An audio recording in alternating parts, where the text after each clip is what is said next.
en Entrevistas Canal 1 estamos con el ex candidato y precandidato a la presidencia de Colombia, Sergio Fajardo. Bienvenido, precandidato. Gracias por aceptar esta entrevista. Buenas noches, Claudia. Un gusto saludarla. Muchas gracias.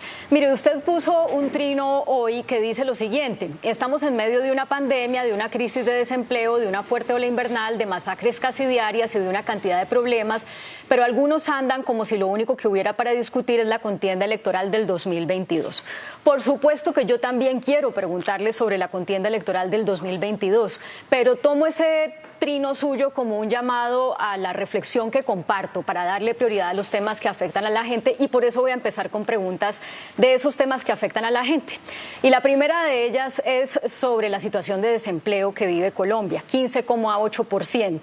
Y tenemos en los extremos la propuesta de, por un lado, la flexibilización laboral y por otro lado los que dicen esto es precarizar el empleo. ¿Usted qué propone estar en el centro entre esos dos extremos?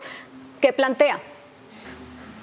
Pues lo primero que planteo, Claudia, es una propuesta de empleo de emergencia ya. Eso lo hicimos, lo hemos dicho, porque esa cifra de desempleo, 16% de desempleo, cerca de 3.8 millones de personas sin empleo en Colombia. Para jóvenes en las ciudades el desempleo es cerca del 30%, el desempleo de mujeres más del 21% en contraposición con el de los hombres, que es alrededor del 9%. Entonces hay que empezar ya a enfrentar ese problema. Estas reformas se necesitan, por supuesto, pero tiene que ser una articulación entre reforma tributaria, reforma laboral, reforma pensional y además algo que está explícito, tangible en el marco de esta pandemia, la redefinición de la red de protección social en Colombia. Es una emergencia la que estamos viviendo nosotros y hay que estar actuando ya, repito, con empleo de emergencia. Eso es lo que nosotros hemos venido promoviendo y yo creo que ese debe ser el debate central para Colombia. Es parecido como a lo que propone la derecha, ¿no? Precandidato, no, ese empleo de emergencia con reforma pensional, con reforma laboral, ¿es más parecido a lo de la derecha? No. No, para nada. Pero yo le quiero decir, entonces aprovechemos para hablar del empleo de emergencia que nosotros propusimos. Nosotros propusimos un programa en un primer año de cerca de 25 billones de pesos, en el cual municipio por municipio de Colombia se identifican las necesidades básicas donde se pueda producir empleo asociado con actividades en cada municipio que tengan un contenido social, que permitan rápidamente emplear mano de obra no calificada, entender el papel de las mujeres sobre todo ese territorio, articularlos con los gobiernos departamentales, hacer un proceso de selección y acompañarlo desde el gobierno nacional. Ese es empleo de emergencia y nosotros tenemos que llegar a municipio por municipio en nuestro país para dar respuesta a repito, cuando la palabra emergencia es hoy, la reforma pensional, la reforma tributaria, la reforma laboral, las tenemos que articular de manera que entendamos la dimensión de la crisis social que está viviendo Colombia, unas desigualdades sociales profundas, la necesidad urgente que tenemos de enfrentar y trabajar sobre el mundo del desarrollo rural, etcétera. Eso es lo que yo pienso. Otro tema que está ligado a ese, por supuesto, que es el del salario mínimo que se debe negociar en las próximas semanas. Los sindicatos, que uno podría decir están en el lado de la izquierda, proponen un aumento a 1.120.000 pesos con el auxilio de transporte incluido. Los industriales, que uno podría decir, muchos se alinean más con el lado de la derecha, dicen eso es un despropósito en un año que ha sido pandémico y tan malo como este. ¿Qué propone el centro o qué propondría el centro si usted fuera el presidente? Pues si yo fuera el presidente serían otras circunstancias las que estaríamos viviendo y las discusiones serían de otra naturaleza. Pero por supuesto lo que nos tenemos que hacer es un paquete entero. No es simplemente decir vamos a aumentar el salario mínimo en este porcentaje, hay que entender las circunstancias de la pandemia, pero vuelvo a la expresión que dije anteriormente, es que en Colombia la pobreza ya ha llegado otra vez al 48%. Las familias de clase media ven cómo se deterioran sus ingresos y la posibilidad de que sus hijos e hijas estudien. Entonces no es simplemente discutir el salario mínimo, estamos en una circunstancia extraordinaria. Esto no es la rutina de cada año donde se dan discusiones alrededor del salario mínimo y es un paquete compacto, completo que tenemos que ofrecerle a nuestro país. De lo contrario, esa discusión pues va a terminar en lo que habitualmente era y no puede ser lo habitual porque estamos en una circunstancia extraordinaria. Mucha gente está sufriendo en Colombia y tenemos que articular todas esas acciones para atender ese sufrimiento de tanta gente en nuestro país. Una última pregunta, ahora sí, para hablar de elecciones 2022, y le quiero hablar al PhD en matemáticas Sergio Fajardo, porque quiero saber cuáles son sus cuentas. Para pasar a segunda vuelta en las próximas elecciones se necesitan mínimo 5 millones de votos. Usted estuvo como 500.000 votos por debajo de eso en la anterior elección.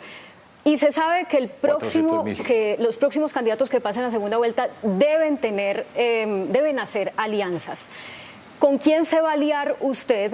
Porque pues hasta ahora no cuenta ni siquiera con el respaldo del Partido Verde. ¿Dónde va a encontrar esos 5 millones de votos para poder pasar a esa segunda cuenta? Hábleme de las matemáticas, de las cuentas que hace el candidato Sergio, el PhD en matemáticas Sergio Fajardo. Pero esto no tiene nada que ver con PhD en matemáticas. Lo que nosotros estamos haciendo y lo que tenemos que hacer en este momento es construir una convergencia por fuera de los extremos.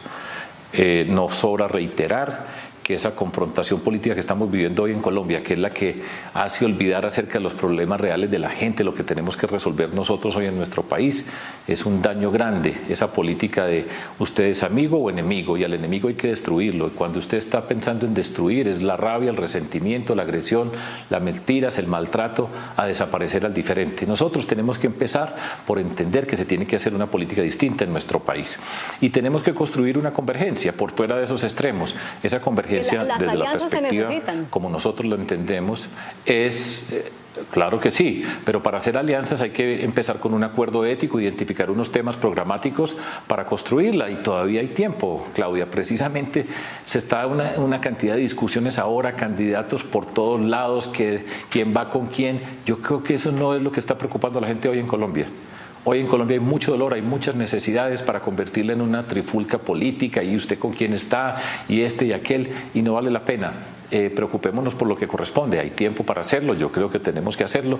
Yo no tengo duda que va a haber un cambio en la conducción del Estado en Colombia en el año 2022, y esperemos que seamos capaces de construir una convergencia alternativa que le muestre a este país que se puede ser diferente sin ser enemigo, y que todos esos temas que mencioné anteriormente los podemos tratar nosotros y los podemos resolver. Yo creo que ese es el camino, y no tanta peleadera y tanto insulto y tanta agresión y redes, y el uno dice una mentira del otro, una agresión. Suficiente ya. Colombia tiene que descansar, aquí hay muchos problemas enfrente. Bueno, me imagino que por eso esa respuesta que usted le dio a Tomás Uribe en una recreación de una conversación con un supuesto amigo suyo es una estrategia de comunicación para no pelearse con nadie, pero sí dejar las pullitas y sus posturas bien claras. ¿O esa conversación sí existió?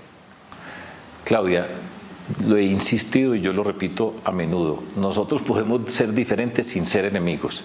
La Colombia de la rabia nunca tendrá la posibilidad de avanzar, y las necesidades de la gente están por fuera de la rabia y el resentimiento. Esta es la Colombia de la inteligencia, de la riqueza, de la naturaleza, de una juventud que está enfrentando una cantidad de incertidumbres en este momento, acompañadas con sus familias de clase media, familias que están cayendo en la pobreza, y eso se tiene que tramitar, pero de una manera distinta. A punta de rabias, insultos, no va a pasar nada. Ahora, yo respondo y trato de ser respetuoso con las personas, y cada quien escoge la forma como responde. Bueno, y hemos visto cuál es la suya, y seguramente va a ser la suya de ahora en adelante. Muchísimas gracias por estos 2 minutos, precandidato Sergio Fajardo. Hasta la próxima. Gracias, Claudia. Saludos a Yamil. Con muchísimo gusto. Continuamos en Noticentro 1 CMI.